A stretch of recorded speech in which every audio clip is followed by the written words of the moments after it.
which talks about what happened to our people in Liberia as well as in America, proving that we are the Israelites.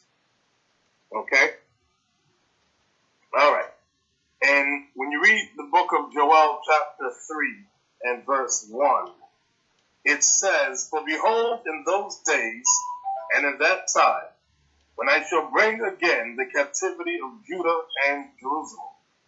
To bring again the captivity means bring us back to God, bring us back to Him. All right, notice it says Judah and Jerusalem, meaning the elect of Israel. That's who we are, Judah and Jerusalem.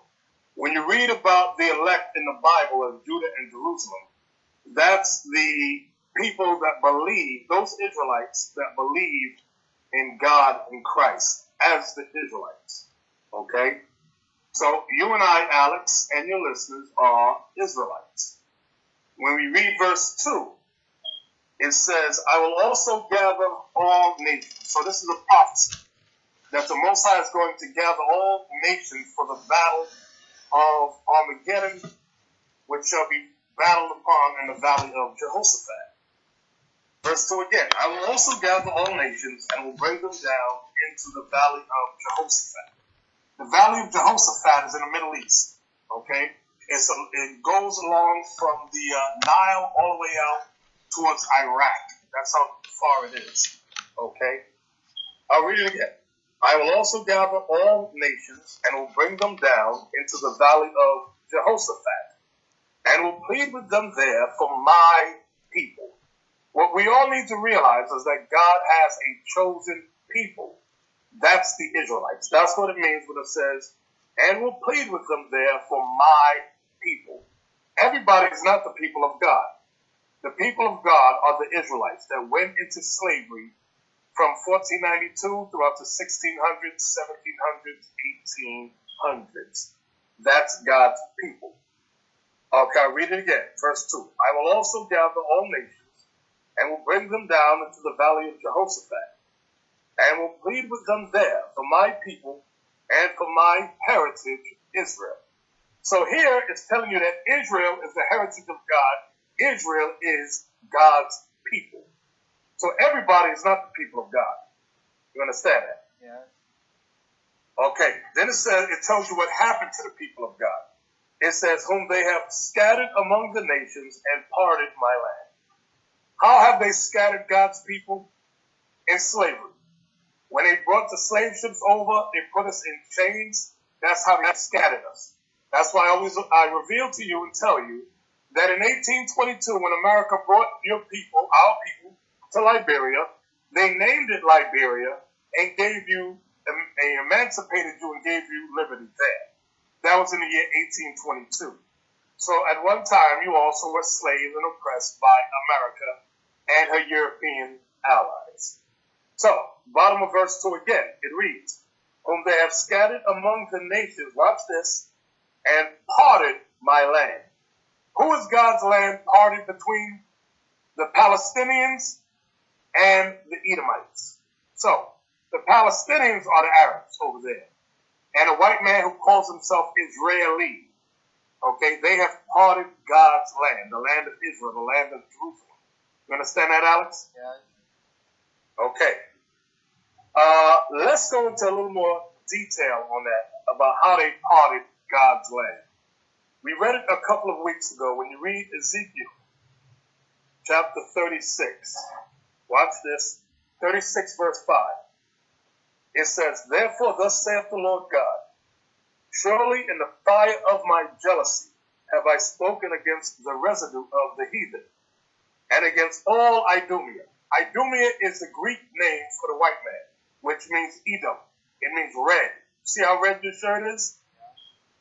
So the white man, he's really not white, Alex. The blood shows through his skin. So he's really the red man. The Bible calls him red. Okay? Because why? The blood shows through his skin. He has no brown melanin in his skin. Then it says, I'll read verse 5, Ezekiel 36, verse 5 again. "Therefore thus saith the Lord God, surely in the fire of my jealousy have I spoken against thee, against the residue of the heathen, and against all Idumea, which have appointed my land into their possession." You see that? Alex, it says, which have appointed my land into their possession. So God is telling us, Idumea, or Edom, has appointed God's land into their possession, meaning they stole the promised land. It says, with the joy of all their heart and with despiteful minds, to cast it out for a prey. Now, let's go to the New Testament to show you some more that the white man has stolen our homeland. Luke chapter 21 and verse 24. It reads, and they, which are the Israelites, you and I, and they shall fall by the edge of the sword. So we fell by the edge of the sword when Rome came against us in year 70. And shall be led away captive into all nations. The word captive, Alex, means slavery. Shall be led away as slaves into all nations. They sent some of us to North America, some of us to South America, some of us to Central America, some of us to the Caribbean islands, some of us to the United Kingdom, some of us to Cape Verde, some of us to Liberia, some of us to Ghana. They scattered us, okay? Some of us to Iraq, some of us to Iran, some of us to East India. So that's what it means when it says, and shall be led away captive into all nations. Then it says, and Jerusalem shall be trodden down of the Gentiles. So Jesus Christ is telling us, Alex, that the Gentiles live in Jerusalem. The real Israelites are not there. We were led away as slaves into all nations. So here again, we are proving what? That we are the real Israelites who went into slavery. The white men in Jerusalem are Gentiles. That's what it means when it says, and Jerusalem shall be trodden down of the Gentiles until the times of the Gentiles be fulfilled. So, Alex, when we go back to Joel, the 3rd chapter, I know it might be, if I'm going too fast, let me know. No, you're on now. Okay. When we go back to Joel chapter 3, okay, and verse 2 again, I'm going to read verse 2 again. It says, I will also gather all nations and will bring them down into the valley of Jehoshaphat. So this hasn't happened yet, that part. God has not gathered all nations to bring them down to the valley of Jehoshaphat. That is talking about World War III, which is yet to come. Then it says, and will plead with them there for my people and my heritage, Israel. So Israel is the people of God. Israel is the heritage of God. That's you and me. That's our people, the heritage of God, whom they have scattered among the nations, for we were scattered as slaves. Then it says, and parted my land. So who parted the land of God? Idumea, the white man, okay, and the Palestinians. They parted God's land. Watch this, verse 3. And they have cast lots for my people. To cast lots, Alex, means they bid on us. Like, for example, during the time of slavery, they may bid for you for $200, where a white man would own you. Then they would send you here or there. Then they would bid for your wife and send her here and there for maybe $300. Then they would cast lots for your child and bid for your child maybe $100, $50, $80, and send your child here or there. That's what it means when it says, and they have cast lots for my people. Then it says, and have given a boy for an harlot. When it says, and have given a boy for an harlot, Alex, it means they made us breeders. They would pick the biggest slaves and have those slaves sex all the female slaves on a breeding farm, okay? So that you could have a lot of babies. Why? Because slave babies is good economics. That's how they got free slave labor. So I'll read verse 3 again. And they have cast lots for my people and have given a boy for an harlot, meaning they made the boys into breeders. Then it says, and sold a girl for wine. So they would sell our young daughters for wine to each other. That's what they did. Then it says that they might drink, meaning they might party and rape our daughters. That's what they did. Verse 4, yea, and what have ye to do with me, O Tyre and Zidon?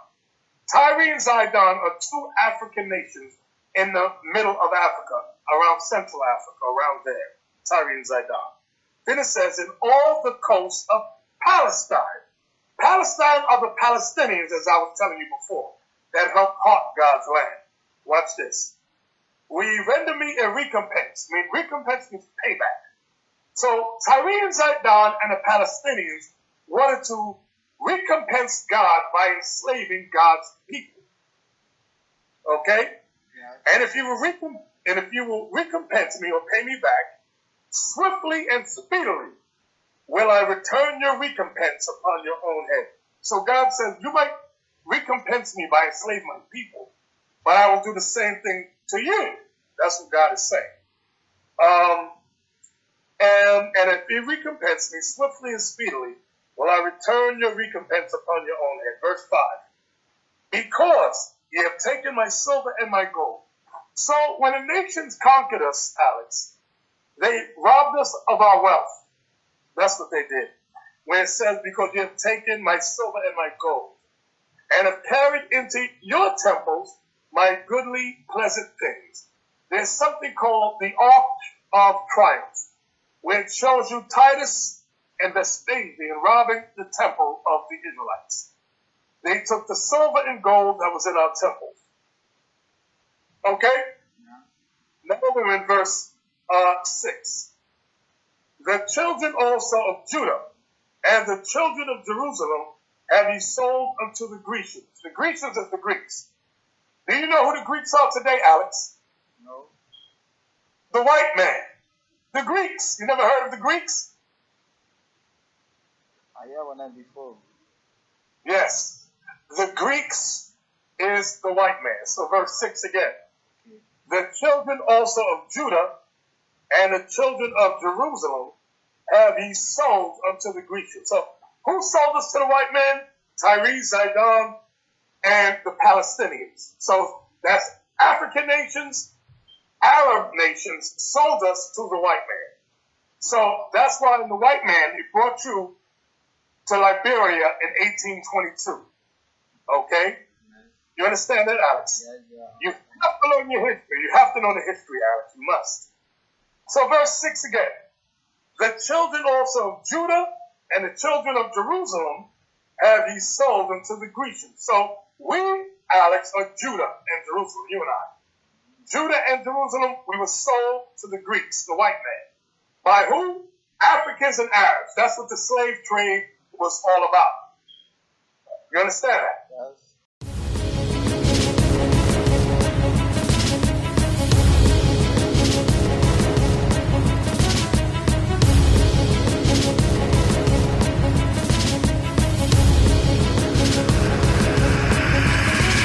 Shalom, Israel. I'm Elder Nathaniel of Israel United in Christ.